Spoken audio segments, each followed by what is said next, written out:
Evangelio de Lucas, capítulo 19.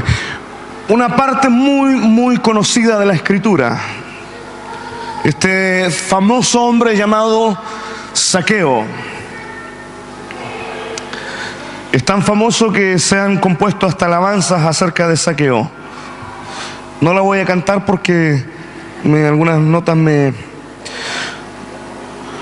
Escritura dice que Jesús tenía que pasar o estaba pasando por Jericó, y este hombre llamado Zaqueo, ustedes conocen la historia, se sube al árbol para ver a Jesús cuando vaya pasando por allí.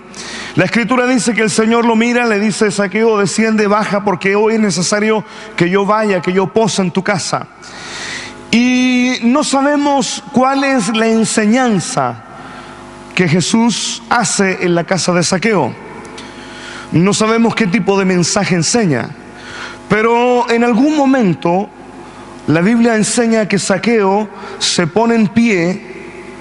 Dice el verso 8: entonces Zaqueo, puesto en pie, dijo al Señor: he aquí, Señor, la mitad de mis bienes doy a los pobres, y si en algo he defraudado a alguno, se lo devuelvo cuadruplicado, se lo devuelvo 4 veces.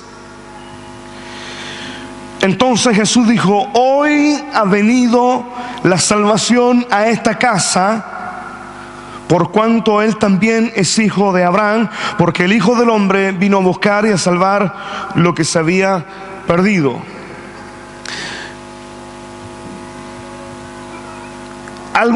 Yo he escuchado a algunos predicadores decir que Zaqueo era un sinvergüenza y que era un ladrón.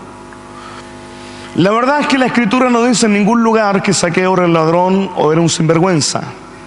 Dice la Biblia que era un hombre muy rico,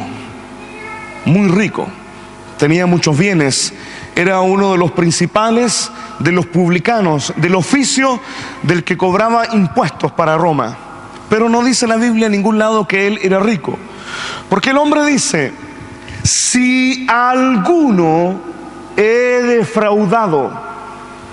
Ustedes saben que por lo menos en esa cena con Zaqueo estaba Jesús, estaban sus 12 discípulos, estaban los amigos de Zaqueo, estaba la familia de Zaqueo, estaban todos los religiosos que perseguían a Jesús permanentemente para tener de qué acusarlo.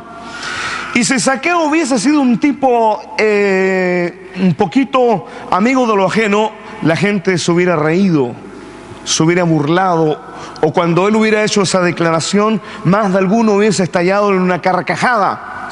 Pero nadie dice nada. Por lo tanto, este hombre no era una persona que todo lo que tenía lo había obtenido de mala forma, porque dice: si alguno he defraudado, se lo devuelvo en 4 partes. Es una cosa interesante entender bíblicamente que la bendición de Dios no viene sobre una persona simplemente porque a Dios le cayó bien o porque le gustó, sino que la bendición y la prosperidad de Dios tiene algunos principios fuertemente enraizados en la Escritura. Nosotros sabemos que el Señor, a quien le muestra su gracia, a quien le muestra su favor, pues bien, Dios no va a mostrar ni su favor, ni su favoritismo, ni su gracia a alguien que no viva de acuerdo a los mandamientos del Señor.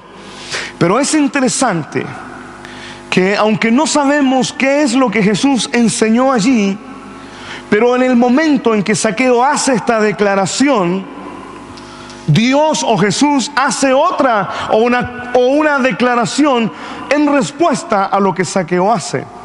Porque el hombre dice: Señor, la mitad de mis bienes doy a los pobres, y si alguno he defraudado, se lo devuelvo 4 veces.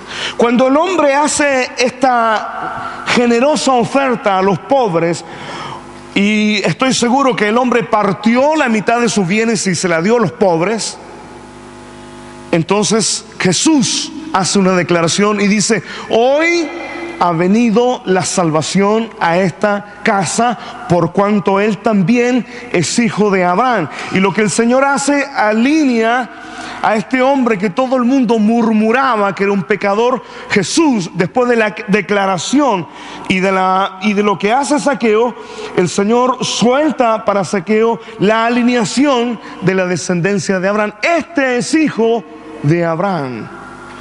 Era hijo de Abraham, pero estaba simplemente perdido. Que es interesante, hermanos, que la bendición que algunas personas viven en su vida, que la prosperidad que están viviendo no es simplemente la suma de una casualidad, sino que en algún momento de su vida espiritual han tomado decisiones serias. Por ejemplo, dice la Biblia en el capítulo 22 del Génesis, que Dios probó a Abraham y le dice: toma ahora tu hijo unigénito, a quien amas, y ofrécemelo en uno de los montes que yo te diré. Pensaba esta mañana, ¿qué ganaba o perdía Abraham si Abraham ya era un hombre riquísimo? El hombre tenía en su casa 318 siervos. Tener 318 siervos significa que el hombre tenía recursos, ¿no? Si alguien de ustedes tiene asesores del hogar, jardinero y todo, uno dice: esa persona tiene recursos. El hombre tenía 318 siervos. Ya estaba bendecido de parte del Señor. Ya tenía a Isaac. Y yo me pregunto, ¿qué ganaba Abraham si ya estaba bendecido, si ya tenía la promesa de Dios de su hijo?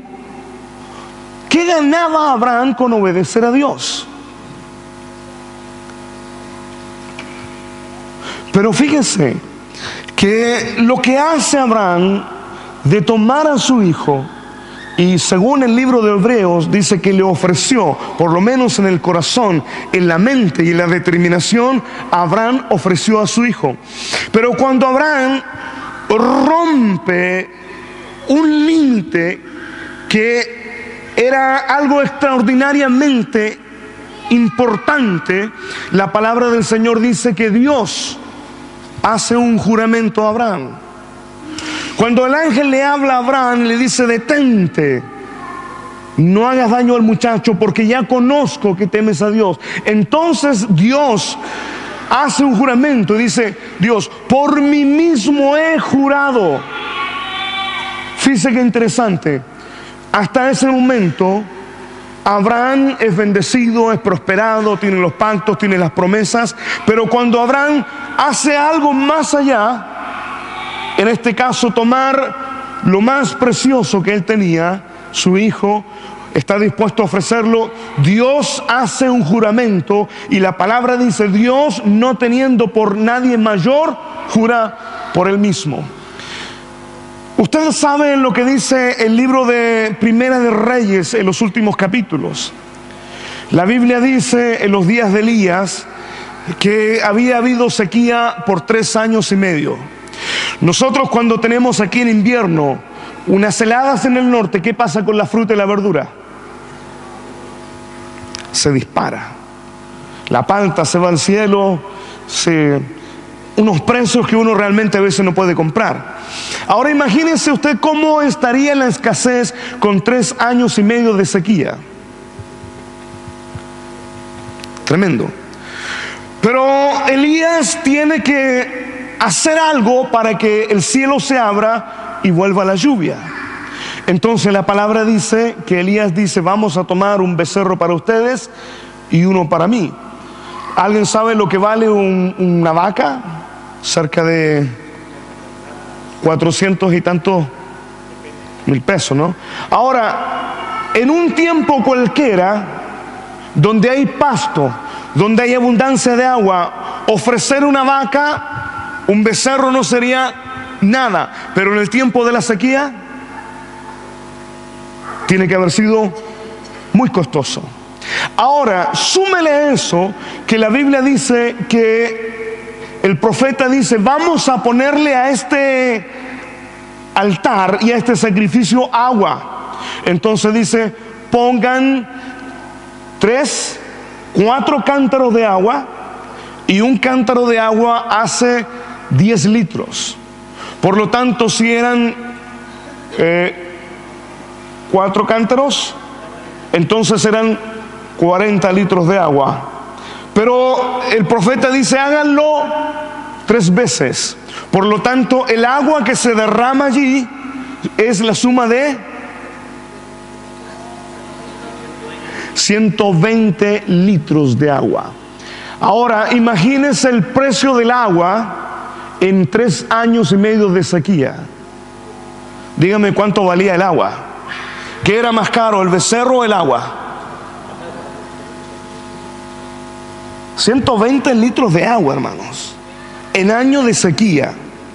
Por lo tanto, Elías tiene que hacer algo realmente importante, realmente costoso, para que los cielos se volviesen a abrir sobre Israel. No podía ser algo pequeño, tenía que ser algo impactante, un becerro, y derramar 120 litros de aguas sobre eso. Entonces, cuando Zaqueo se pone de pie, porque si yo les pregunto aquí, ¿cuántos de nosotros, no, me incluyo, estamos dispuestos a tomar la mitad de los bienes que tenemos y traerlos al altar? Porque no se trata de riqueza. Le digo una cosa, mientras alguna gente más dinero tiene, ¿sí o no? Algunos que trabajan con gente rica me miran así, ¿tiene razón, pastor? Tiene razón. Pero fíjense qué interesante, que el dinero no tiene cantidad en sí mismo, sino porque no sabemos cuánto dinero repartió Zaqueo, pero la Biblia dice que era rico. Así que no sabemos cuánto, pero él tiene que hacer algo realmente impactante delante de Cristo para que el Señor pueda soltar una palabra para Zaqueo. Cuando Zaqueo dice esto, Señor, la mitad de mis bienes doy a los pobres, y si alguno lo he defraudado, se lo devuelvo 4 veces. Entonces Cristo dice, este hombre ha abierto la puerta para la salvación de él y de su casa, y para alinearlo en la bendición de Abraham. Entonces, hermanos, la bendición que algunos de ustedes poseen no es que a esta persona le caiga mejor Dios que a otro, o que Dios diga este es más bonito, no. La bendición depende de qué pasos nosotros demos para romper en nuestra vida y en nuestra descendencia la pobreza. A Abraham, Dios le dice, toma a tu hijo. Si Abraham hubiese podido, hermanos, decirle al Señor, Señor, ¿qué tal si en lugar de darte mi hijo, te doy toda mi riqueza? Pero Dios dice, tu hijo. Cuando Abraham da a su hijo, entonces Dios suelta la palabra, de cierto te digo, he jurado, dice Dios, que te bendeciré, te engrandeceré. Y ya era bendecido. Pero Abraham provoca a Dios, por así decirlo, a que le suelte una bendición mucho más grande. Elías sabía que el sacrificio era costoso, que derramar 120 litros de agua después de 3 años de sequía era costoso. Y Zaqueo sabía que él tenía que hacer algo importante delante de Dios para asegurar la bendición del Señor. Hermanos, las ofrendas no es lo que nos sobra, no es lo que nos quedó después de haber venido a la iglesia y pasar primero a estos negocios que están aquí, que están felices los días domingos en la mañana, en que usted le compró dulce a sus hijos, un helado, una galleta, y lo que sobró, bueno, para la ofrenda. Una ofrenda así, hermanos, realmente no conmueve, no toca, no abre el favor de Dios, no le da a Dios la ocasión de poder soltar la bendición de Dios sobre nuestras vidas. Nosotros tenemos que trabajar en cuanto a recibir y en cuanto a dar. Necesitamos mostrar a Dios que estamos dispuestos. Déjenme decirlo así, hermanos, porque usted a lo mejor me va a contradecir y me va a decir: pastor, esto que usted está diciendo no es verdad.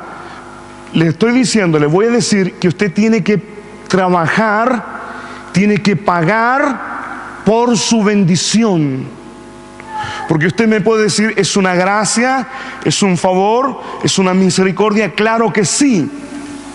Pero ¿cuántas personas usted no conoce llenos de la gracia del Espíritu, con mucho conocimiento de Dios, pero que no cuentan con la bendición económica en sus vidas? Tienen gracia de Dios,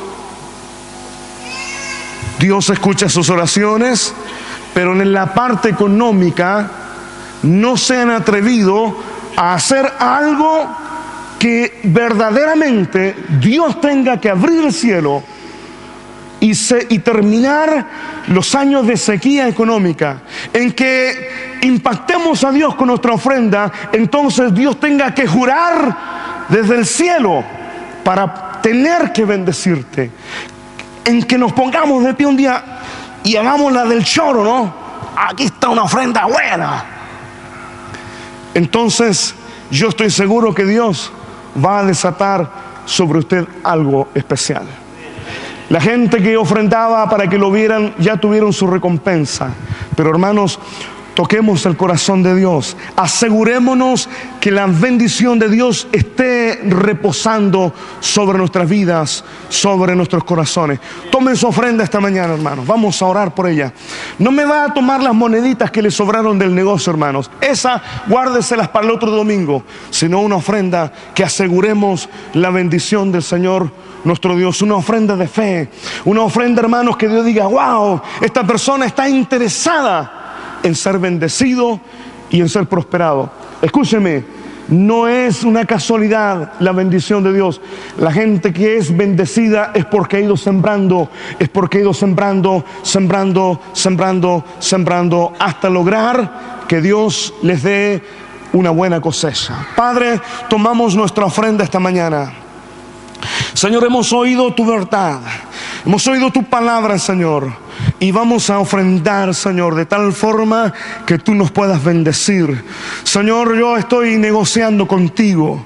Yo sé que tengo una oración de fe, que has oído mis oraciones cuando te he pedido, que me has oído mi ruego cuando he clamado a ti por una solución económica. Pero hoy, Señor, a mi oración añado mi ofrenda, añado mi pacto, añado mi siembra, añado mis diezmos, para que la legalidad de la bendición pueda fluir sobre mi vida y sobre mi familia, Señor. Bendecimos, Señor, cada ofrenda hoy en el nombre de Jesús. Amén. Amén. Traigan su ofrenda esta mañana. Vamos a darnos el tiempo de orar.